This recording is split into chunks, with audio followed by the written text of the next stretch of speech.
It's really an inner game, and I think that's what's missing for us today. Everybody's focusing on the outside world, and how there's a lot of things in the outside world you'll never be able to control. You can influence, but you can't control it. Your mind, your emotions, your body. You have 100% control over what you do with these things, and that's where the game is won. You win the inner game, then you win the outer game. I never had any success in sports until I first had them in my mind. I learned to do creative visualization, visualizing things that hadn't happened yet, but that I wanted to happen. Remember, fear is physical. You feel it in your throat or your gut. So is courage. Courage doesn't mean you're not afraid. It just means you're strong enough, you push through in spite of the fear, right? When you push your mind to go beyond what's comfortable, you feel a strength inside you, and that strength will help you to change your body, your emotions, your relationships, whatever. Vividly imagined experiences, your brain can't tell the difference than a real experience. And that's how I first got into seeing my success. So I did a few hypnotherapy sessions with him. And that's when I started to use visualization, seeing myself be successful on the football field, seeing myself make the tackle. I went back the sophomore year and played football again. And the only thing I did different was I did the visualization daily as part of my routine. And that year, I went from the previous year, I quit the football team, didn't play, to 1 year later, end of my sophomore year, I was the most valuable player. I learned at a young age the power of the mind. I really learned to believe that, in life, it's an inside game. Too often, you're out there, you're pointing the finger. I didn't make it because that person. I didn't make it because of that coach. The reason you don't make it is because you do not have mastery and control of your emotions and your mental mind to get yourself to do the stuff you need to do to get the results. And that was my breakthrough moment, and that was my breakthrough tool. That would blow your mind how your brain is conditioned or primed by the environment, and how many people's brains live in fear. Most people just don't understand that you are being primed all the time, and unless you prime yourself, you're going to be primed by the environment. Leaders anticipate, losers react. If you can anticipate what's coming, you can really take advantage. If you wait till it hits you, you're in trouble. I saw myself on the football field, making the play, and I made it very sensorially aware. I was sacking the quarterback. I could smell the grass. I could look over and see my parents cheering. And I kept doing this work over and over again. And eventually my body caught up and I started to become a good football player. That psychological difference is the number one thing I work with people on, because unless you expand your identity, you're going to basically keep where you are. You might improve a little or not. You might go up and down a bit, but you're going to stay within a realm. If you're going to have an explosive breakthrough to another level, physically, mentally, financially, spiritually, then we got to not only give you the tools, we got to shift that internal sense of who you really are and have you find that you are more than anything that's ever happened to you, that you can handle whatever shows up, even if it's incredibly scary or uncomfortable. There is no secret. Yeah. Everyone, like I said, everyone's looking for a secret. I would have told myself that. Everyone's looking for a secret, for a shortcut. There are no secrets. Yeah. Just wake up every day and you do the damn work. And it's gonna suck. You're not gonna like it some days.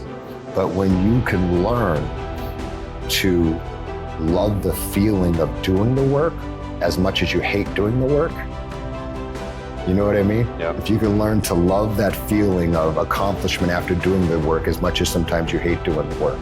Yeah. If you can connect those, that allows you to do the work. I tell my 12-year-old all the time, I said, just start. Just start. We get into these, he pushes back against me. He's a great soccer player. He pushes back. I said, hey, let's get on the treadmill.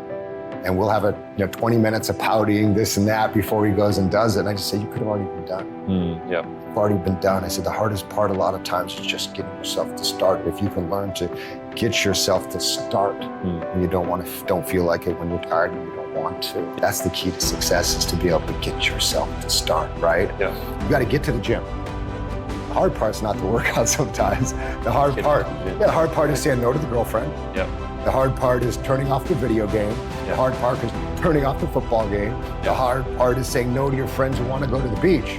so you can go do the work that you need to do. And once you get there and you're doing the work, that's usually not that hard. Michael Jordan making 1,000 shots before you take a break. Every single day, 6 days a week. So you look at Jordan, or you look at, LeBron, or you look at anybody who's the best in the world at what they do, and you go, aren't they lucky? But if you actually study them, you'll see they're doing things, they're practicing in private things that make them certain in public, and they get rewarded for what they do in public. Yeah. When people say to me, I have no self-esteem, I hate that word. It's so overused and abused. I don't have any self-esteem because when I was growing up, my parents did these terrible things and those terrible things. And I said, isn't it convenient you only remembered those things? They said a million things, but suddenly you've honed in on those. But let's get real. Someone can tell you your whole life you're a piece of crap, but you can say, screw you, read between the lines and make your life work. Someone tell you your whole life you're beautiful, you're intelligent, you're the smartest person in the world, and you don't believe it. Because self-esteem doesn't come from what people say about you. Self-esteem is earned within yourself. It's esteem for yourself, which only comes by doing things that are incredibly difficult, and then your brain goes, this is who I am. The thing about transformation is you have to do it.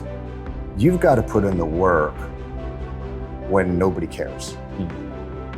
Nobody cared if I practiced. Nobody cared if I worked out. I didn't have parents who are like, hey, Dan, you got to go to the gym. Oh, hey, Dan, go out and run some sprints. Nobody cared. If you want to transform, you have to do the work if nobody cares. There's only one person who has to care. That's you. You've got to care. You've got to want. And the reason I think is different for everybody to want. Some comes out of pain. Some comes out of, I want to prove somebody wrong. And then I think some people just have that switch inside. The firewalk was, again, giving you an experience of something that seemed difficult or impossible, and then you get yourself to do it, and your brain goes, wait a second, if I can do that, what else can I get myself to do? That psychological shift is the most important shift that people can make. It's a shift in your identity. Most people's identity, their labels for themselves, who they think they are, has been based on their past and often many years ago. And so they don't update it. So the metaphor I'd give for identity is like, it's your comfort zone. It's not your goals.